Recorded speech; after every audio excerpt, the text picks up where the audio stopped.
भागवत भगवान की जय हो। धर्म के 4 चरण होते हैं। कलयुग में 3 पांव टूट चुके हैं, 1 पांव बचा है। राजा परीक्षित ने जिस गाय को देखा वो गाय थी पृथ्वी, गाय का रूप बना करके व्याकुल थी। एक काला सा आदमी उस गाय को और बैल को मार रहा था। परीक्षित ने कहा, मूर्ख, यहाँ कौन हो तुम और ये गाय को क्यों मार रहे हो? वो काला सा आदमी बोला, मेरा नाम कलयुग है और जहां ये गाय होती है ना वहां हमें रहने नहीं देती, इसलिए हम इसे मार मार कर भगा रहे हैं। कलयुग तू है? हाँ। जहां गौ सेवा होती है वहां कलयुग नहीं रहता।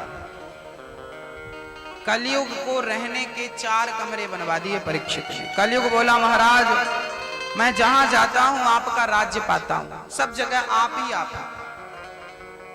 मैं बहुत बुरा हूं पर मुझ में एक अच्छाई है। कलयुग अच्छा है कि बुरा है भक्तों? कलयुग अच्छा है कि बुरा है? क्या अच्छा है?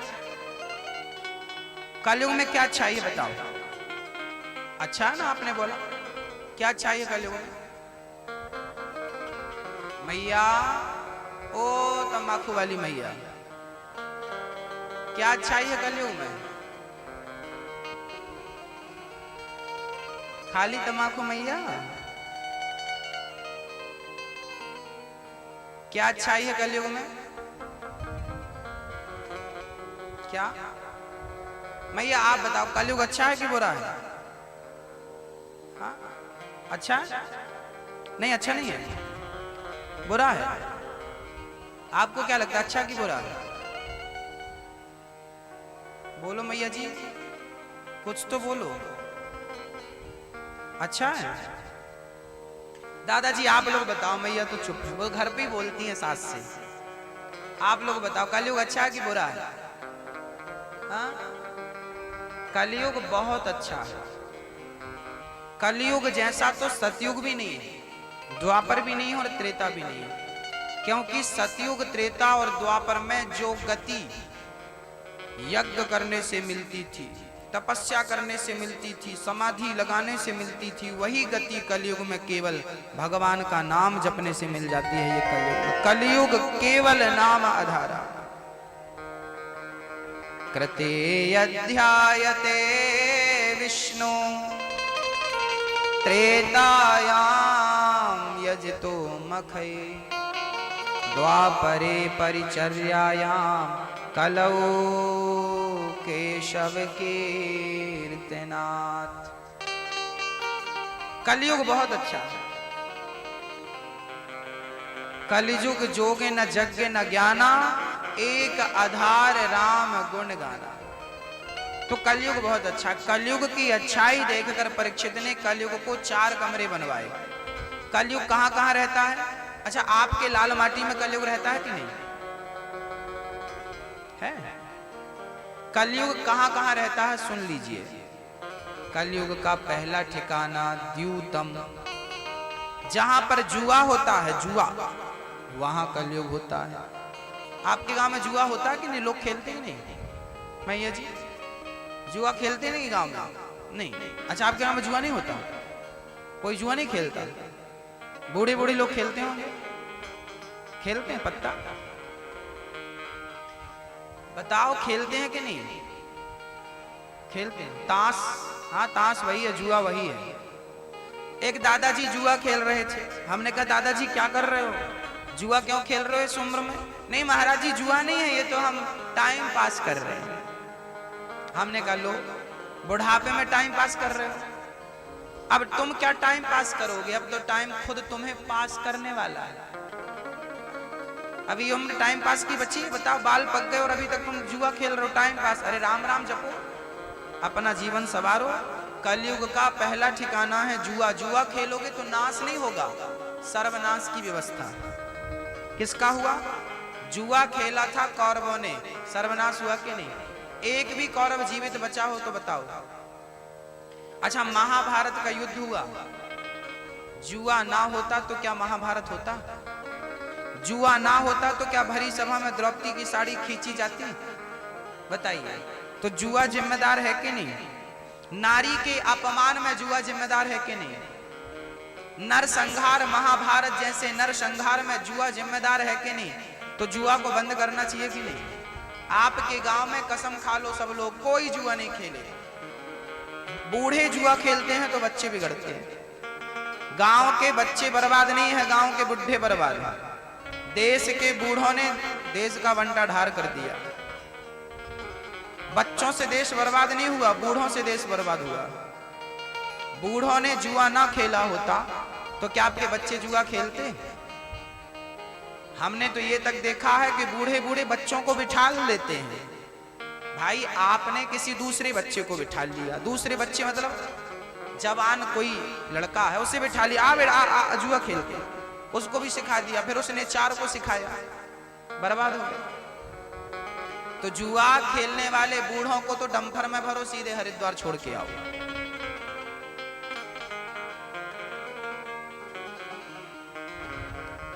इनका कोई काम नहीं लाल माटी में, सबको हरिद्वार छोड़ के आओ, वहीं भजन करो, राम राम जपो। कलयुग का पहला ठिकाना जुआ। जुआ जुआ समझ रहे हैं? हाँ, वही पत्ता वही ताश, जुआ। कलयुग का दूसरा ठिकाना पानम। पानम बोले तो शराब। आपके गांव में शराब तो नहीं पीते कोई? हाँ, पीते कि नहीं? आप तो नहीं पीते? आप तो नहीं पीते? अच्छा, आप लोगों में से नहीं कोई पीता? अच्छा, मतलब यहाँ जितने बैठे हैं सब अच्छे लोग हैं ना, बढ़िया। कलयुग का दूसरा ठिकाना है शराब। जहां शराब होती है वहां कलयुग होता है। अच्छा, शराब पीने से नुकसान क्या है? शराब पीने से आपका घर और आपका शरीर दोनों बर्बाद हो जाते हैं। अच्छा बताइए, शराबी का परिवार सुखी होता है, रहता है? शराबी कभी सुखी रह सकता है? क्योंकि शराब आपको बर्बाद करने के लिए ही बनी है, आपका सत्यानाश करने के लिए ही बनी है। इसलिए समझदार लोग शराब से दूर रहते हैं। जहां शराब है वहां कलयुग है। एक सज्जन थे लाल माटी के, उन्होंने बड़ी गाड़ी खरीदी। बस गाड़ी को पहुंचते बस थे, चलाते नहीं थे। हमने कहा चलाया करो। बोले महाराज जी डीजल पेट्रोल बड़ा महंगा, कैसे चलाएं? हमने कहा मिट्टी का तेल डालो, कैरोसिन, घासलेट, मिट्टी का तेल डाल के चलाओ। महाराज जी मिट्टी का तेल डालेंगे इंजन बैठ जाएगा। हमने कहा तुम कितने बड़े बेवकूफ हो। अरे गाड़ी में मिट्टी का तेल इसलिए नहीं डालते कहीं इंजन ना बैठ जाए, और शराब पी पी करके ये शरीर का जो तुम इंजन बिठाल रहे हो, इसका क्या? अरे गाड़ी का इंजन बैठ गया तो बन जाएगा, पर तुम्हारा शरीर एक बार बिगड़ा कोई ठीक नहीं कर सकता, कोई डॉक्टर सुधार नहीं सकता। इसलिए शरीर की फिक्र करो। गाड़ी तो कितने की है? लाख की है, 10 लाख की है। आपका शरीर, क्या आपसे महंगी कोई गाड़ी हो सकती है? शरीर से महंगा दुनिया में कुछ हो सकता है? बताओ, आपके शरीर की कीमत कितनी है आपको पता है? भैया जी कितने का होगा ये शरीर आपका? अनमोल तेरा जीवन यूं ही गवा रहा है, किसी और तेरी मंजिल किसी और जा रहा है। अनमोल तेरा जीवन। अनमोल शरीर है, शरीर मनुष्य तन अनमोल है। ये एक बार बिगड़ गया काम नहीं आता। एक बार हमने देखा एक सज्जन के ना यहाँ छेद कर दिया डॉक्टर ने, अब श्वास नहीं लेते बनता, यहाँ से छेद, यहाँ नली डाल दी, यहीं से सांस जाती है। क्यों भाई? बोले शराब बहुत पीते थे, कैंसर हो गया, किडनियां खराब हो गई। अच्छा, शराबी आदमी ज्यादा से ज्यादा 50 साल तक जीता, बचपन से पिया है तो 50 साल के पहली कहानी पूरी हो जाती है। और अभी बुढ़ापे में यदि पी रहे हो तो आप तो पी ही रहे हो, आप तो अपना नाश कर रहे हो, बच्चों के और संस्कार बिगड़ रहे हो। हाँ। शराब, एक सज्जन हमारे पास आए, बोले महाराज जी आप भी पियो। हमने कहा ये क्या है? बोले अंगूर की निकाली, ताजी ताजी पी लो। हमने भैया ये क्या है? बोले शराब है, पियो। हमने कहा भाई साहब हम पीते तो हैं पर वो नहीं पीते जो तुम पिला रहे हो। हमने कहा तुम्हारी वाली कितने घंटे चढ़ती है? बोला हमारी वाली पियोगे तो 8 घंटे में उतर जाएगी, और महंगी पियोगे तो 12 घंटे चढ़ेगी। हमने कहा तुम्हारी वाली 12 घंटे में उतर जाती है, पर हमारे पास एक प्याला ऐसा है, एक बार पी लो तो 12 घंटे क्या, इस पूरी जिंदगी में कभी उतरने वाला नहीं है। यदि वो प्याला पी लिया, जाम पर जाम पीने से क्या फायदा? जाम पर जाम पीने से क्या फायदा? रात बीती उतर जाएगी। हरिनाम का जाम पी ले बंदे, पूरी जिंदगी सुधर जाएगी। राम नाम का प्याला, कृष्ण नाम का प्याला पियो, जिंदगी सफल बना लो। तो आज से शराब पीना बंद। कौन कौन करेगा भैया? आप में से जो शराब नहीं पीता वो हाथ उठाए। टोटल कभी नहीं पीता शराब, नहीं पिया। तो आप पीते हो? पीछे वाले हाथ नहीं उठाया ना आपने? उठाया? मतलब आपके गांव में तो शराब नहीं पीते लोग। अच्छा जो पीते हैं वो आए नहीं होंगे ना आज। और अच्छा बनना तो सब चाहते हैं। अच्छा इनमें से कुछ लोग पीते भी होंगे, अब वो कैसे कहें कि हम पीते हैं? तो चलो भैया नहीं पीने वालों के सम्मिलित हो जाते हैं, नहीं पीने वालों के साथ हाथ उठा लिया। शराब नहीं पीनी चाहिए। शराब पीने वाला अपने पांव में कुल्हाड़ी मारता है। शराब पीने वाला दुनिया का सबसे बड़ा बेवकूफ इंसान है। शराब की बोतल में लिखा रहता है शराब पीना स्वास्थ्य के लिए हानिकारक है, लिखा रहता है कि नहीं? शराब बनाने वाली कंपनी खुद कहती है कि पियोगे तो मरोगे, ये रोग होगा वो रोग होगा। अब शराब पीने वाला आंख बंद करके पी लेता है। तो क्या तुम्हें वो लाइन समझ में नहीं आई? और आ गई होती तो पिया क्यों? तो दुनिया के सबसे बड़े अनपढ़, सबसे बड़े मूर्ख कौन है? शराब पीने वाले, है ना? इसलिए एक शराबी चार को शराबी बना देता है, एक बिगड़ा चार को बिगाड़ देता है। आज से कसम खा लो, अच्छा बनकर के समाज को अच्छा बनाने की कोशिश करेंगे हम, अच्छे और समाज को अच्छा बनाएंगे। शराब नहीं पिएंगे, नहीं पीने देंगे। कलयुग का दूसरा ठिकाना कहां? जहां शराब होती है ना वहां कलयुग ज्यादा होता है। तो जहां जुआ, जहां शराब, कलयुग का तीसरा स्थान और है द्यूतम पानम स्त्रिया। चरित्रहीन लोग जहां होते हैं, चाहे वो चरित्रहीन पुरुष हो चाहे वो चरित्रहीन स्त्री हो, जहां स्त्री और पुरुष चरित्रहीन होते हैं, जहां देह का व्यापार होता है वहां कलयुग होता है। अर्थात यह जहां वासना अधिक होती है वहां कलयुग होता है। तो आप बचें, काम वासना से बचें, स्त्री और पुरुष से बचें। ये कलयुग का स्थान है तीसरा। कलयुग का चौथा स्थान है मांस। आप लोग, आपके यहां मांस तो नहीं खाता कोई? मुर्गी, अंडा, मछली खाते हैं? ऐसा तो नहीं कि चारों स्थान आपके गांव में हो। आप खाते हैं? अंडा खाते हैं, मुर्गी भी, सब खाते हैं। क्यों खाते हैं? अच्छा लगता है।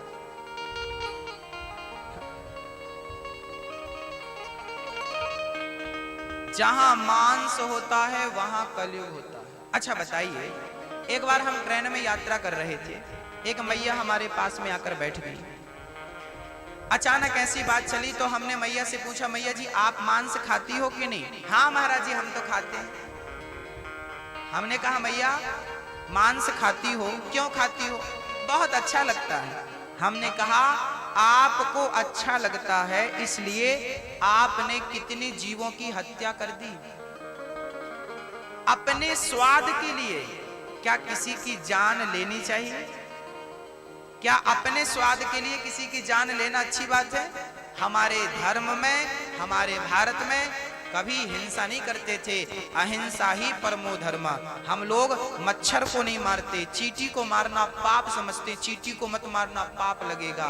जहां चींटी को मारना पाप हो वहां मांस की गुंजाइश ही कहां है? मांस खाने वाला कहते हैं आप जैसे खा रहे हैं एक दिन आपका भी मांस नोच नोच के खाया जाएगा। जैसी करनी वैसी भरनी। भगवान के घर देर होती है जरा, अंधेर नहीं होती। इसलिए मांस नहीं खाना चाहिए। एक बार क्या हुआ, एक सच्ची घटना मैंने अखबार में पढ़ी थी, कहो तो सुना दूं। एक बार एक बहुत बड़े शहर की घटना है। एक बूढ़ा आदमी रात के 10 बजे अपने शहर जा रहा था। रास्ते में बड़ी भूख लगी तो उसने एक बढ़िया सी होटल सड़क के किनारे देखा, बढ़िया आजकल होटलें बनी, एक होटल पर रुका और वो बूढ़ा आदमी मांस खाता था। तो उसने कहा भाई साहब जरा लाओ, तो उसने लिया। जब वो मांस खाने लगा ना तो उसने देखा कि किसी छोटी छोटी उंगलियों के छोटे छोटे नाखूनों से नजर आए उस मांस में। उसने देखा पर ध्यान नहीं दिया कि भाई मांस है तो नाखून तो होगा, पर वो नाखून किसी इंसान के थे और बच्चों के नाखून थे। बूढ़े को बात तो लगी कि यार ये मांस में बच्चों का ये नाखून कैसे आया, पर उसने बहुत विचार नहीं किया। ये सच्ची घटना अखबार में छपी थी, मैंने सुना पढ़ा इसलिए आपको बोल रहा हूं। तो वो सज्जन अब खा पी के घर गए, और जब घर गए उस जमाने में फोन नहीं था, टेलीफोन तो था, घर घर फोन था, पर मोबाइल फोन नहीं था। जब वो सज्जन अपने घर गए तो उन्हें पता चला कि उनका नाती 2 दिन से गायब है। उनका नाती छोटा सा गायब है। और वो सज्जन किसी काम से दूसरे शहर गए थे, वापस आ रहे थे। नाती को 2 दिन से खोजा, नाती नहीं मिला। बूढ़ा आदमी चक्कर में पड़ गया कि भैया आज मैंने होटल में खाया तो मांस तो वहां पे नाखून मिले। तुरंत पुलिस को लेकर वहां पर पहुंच गया कि हो ना हो इंसान का नाखून क्यों पाया गया। जाकर के पुलिस ने छापा मारा तो उस होटल के पीछे कुआं था। उस कुएं में इतने कंकाल मिले, नर कंकाल, इतने कंकाल मिले कि पूरी पुलिस दंग रह गई। वहां पे इंसान का मांस परोसा जाता था। अब दादाजी ने जो खाया था, पूछताछ हुई तो पता चला कि अभी एक बालक को उन्होंने खरीदा था और उसी बालक को मार करके खुद के नाती का मांस दादाजी को खिला दिया। अब बताइए, मांस खाने वाले ना होते तो क्या मनुष्य की हत्या होती? यदि हत्या हो रही है तो खाने वाले हैं। एक सज्जन ने कहा शराब की दुकान बंद कर देनी चाहिए। हमने कहा बिल्कुल बंद करनी चाहिए, लेकिन जिस दिन शराब पीने वाले बंद हो जाएंगे दुकानें तो अपने आप बंद हो जाएंगी। तो आपने मांस किसका खा लिया? अपने नाती का। अब बताओ वो बूढ़ा का अपने आप को कभी माफ कर पाएगा? उसके बाद से उसने मांस खाना छोड़ दिया। मैं अपने स्वाद के लिए क्यों किसी की हत्या करूं? क्या मेरे पास दाल रोटी सब्जी की कमी है? क्या मेरे पास केला अनार सेब पपीता की कमी है जो मैं मांस खाऊं? त्याग दिया। बाद में पुलिस ने उस होटल को सील कर दिया, बंद कर दिया, सारे लोग जेल चले गए। वो सब अलग विषय है, लेकिन हत्या तो हो गई ना बच्चे की, मर तो गया ना। मुर्गी मांस। एक सज्जन ने हमसे कहा महाराज जी हम मछली इसलिए खाते हैं, मछली नहीं खाएंगे तो समुद्र में मछली ही मछली हो जाएगी, जनसंख्या बढ़ जाएगी मछलियों की। भाई मुर्गी नहीं खाओगे तो मुर्गी मुर्गी नहीं हो जाएगी। एक सज्जन ने हमसे दलील दी अपनी, अरे महाराज जी हम इसलिए खाते हैं। हमने कहा कि तुम मछली खा रहे हो, मुर्गी खा रहे हो, इसलिए कहीं जनसंख्या ना बढ़ जाए। अरे भाई जनसंख्या तो मनुष्यों की भी बढ़ रही है, सरकार चिंतित है कैसे बढ़ रही है, इतनी कैसे हो गई? कहां 100 करोड़ से आज 125 करोड़ हो गई, 135 करोड़ आबादी भारत की हो गई। तो जनसंख्या रोकना ही है तो फिर अपने माँ बाप को मार मार के खा लो। मुर्गी खाने से मुर्गी की जनसंख्या, मछली खाने से मछली की जनसंख्या। अरे भाई, परमात्मा ने ये सृष्टि बनाई है तो उसे संतुलित करना भी उसे आता है। तुम कौन होते हो संतुलित करने वाले? हाँ, हमें ईश्वर ने मांस खाने का अधिकार दिया है क्या? अच्छा, गाय क्या मांस खाती है? गाय चारा खाती है, भूसा खाती है। अच्छा, शेर चारा खाता है? शेर मांस खाता है। ईश्वर ने शेर को नाखून दिए हैं बड़े बड़े, जिसे कैनाइन दांत कहते हैं, दिया। शेर के, बिल्ली के, कुत्ते के बड़े बड़े नाखून होते हैं साइड में, यहां देखा होगा। आप जरा मुंह खोलना, आपके हैं कि हैं? ये दांत है कैनाइन दांत? हाँ या ना? बोलो, हैं आपके हैं? नहीं। इसका अर्थ है कि आपके वो दांत नहीं है, मतलब परमात्मा ने आपको शाकाहारी बनाया है। अब आप मांस खा रहे हैं तो अगले जन्म में कुत्ता बना के भेजेगा, जाओ खाओ मांस, खाते रहो, खूब खाओ। अच्छा, कुत्ता कैसे पानी पीता है? चाट कर, जिह्वा से पानी पीता।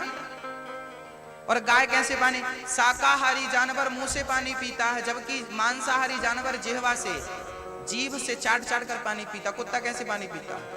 बिल्ली कैसे पानी पीती है? चाट की पीती है। और गाय कैसे पानी पीती है? भैंस कैसे पानी पीती है? बकरी मुंह से पीती है ऐसे। आप लोग कैसे पीती है? चाट के मुंह से। तो आप शाकाहारी, ईश्वर ने जन्मजात शाकाहारी बनाए, फिर भी मांस खाओगे। अगले जन्म में कुत्ता बिल्ली बना के भेज देगा, जाओ, तुम्हें मांस पसंद था ना, खाओ। मनुष्य से कुत्ता बन जाओगे, प्रमोशन नहीं होगा, नीचे आ जाओगे। मनुष्य से देवता बनो, श्रेष्ठ बनो। इसलिए कलयुग का चौथा स्थान मांस है। आज से कसम खाइए, आज के बाद कभी मांस, अभी तक खाया, आगे से नहीं खाएंगे, कसम खाते हैं, भगवान माफ करेगा। उठाओ हाथ। मांस आप में से कौन कौन नहीं खाता? जो नहीं खाता वो हाथ उठाएं, और आगे से नहीं खाएंगे उसके लिए भी हाथ उठाओ। आप खाएंगे आगे से? उठाओ, कसम खाओ, नहीं खाएंगे मांस?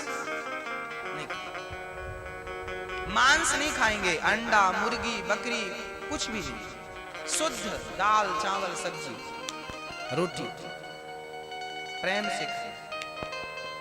इतना बड़ा आयोजन आप लोगों ने कराया है तो कम से कम ये बुराइयां तो छूटे।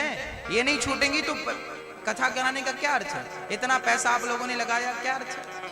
आप लोग जैसे थे वैसे ही रहोगे तो इतना खर्चा करने का क्या अर्थ होगा? बदलाव तो जरूरी है ना। कल तक जो थे ठीक है, माफ करेगा ना भगवान, वो दयालु है।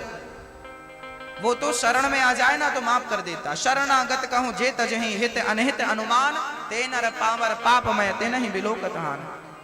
शरणागत में, शरण में आए हुए को, सन्मुख हो ही जीव मोहि जबहि, जन्म कोटि अघ नासहि तबहि। भगवान कहते हैं जो मेरी शरण में आ जाता मैं उसे क्षमा कर देता।